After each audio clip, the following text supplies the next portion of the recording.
Voyons ensemble dans ce tutoriel comment générer un fichier pour l'imprimante 3D depuis un modèle qui a été conçu sur Tinkercad ou sinon partagé. Donc là, je suis déjà sur Tinkercad avec une pièce ouverte dans mon environnement de travail. Voilà. Et cette pièce-là, je vais l'envoyer vers un logiciel installé sur mon ordinateur qui s'appelle Cura pour générer ce fichier pour l'impression 3D. Pour cela, il faut cliquer sur le menu exporter et choisir donc le format STL.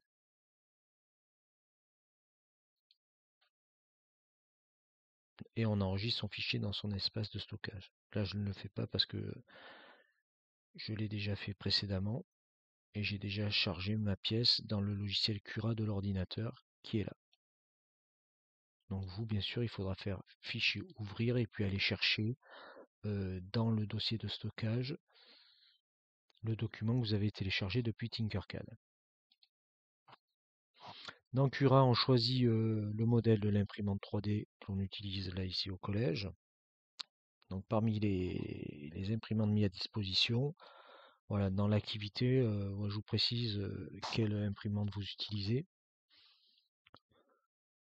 Le matériau, donc ici du PLA, et on a les paramètres de la buse d'impression 3D de l'appareil. La qualité, là ici on va garder 0,2 mm, d'accord, c'est-à-dire que l'imprimante va se déplacer en déposant par couche d'une épaisseur de 0,2 mm du PLA, du plastique, et on gardera le taux de remplissage de 20%.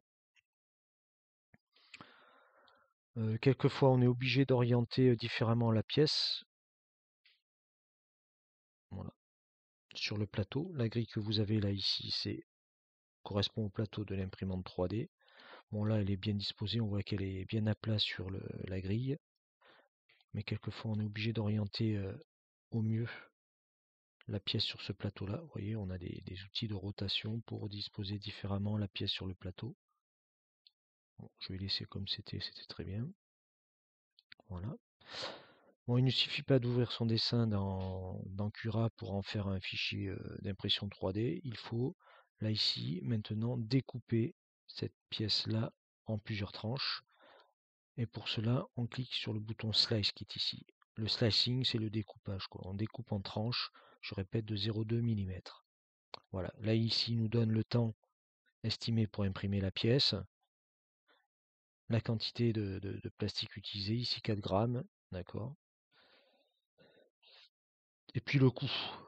Alors, il faudrait que je vérifie. Ah non, la longueur, là, ici, c'est la longueur. Mais on pourrait très bien afficher aussi le coût.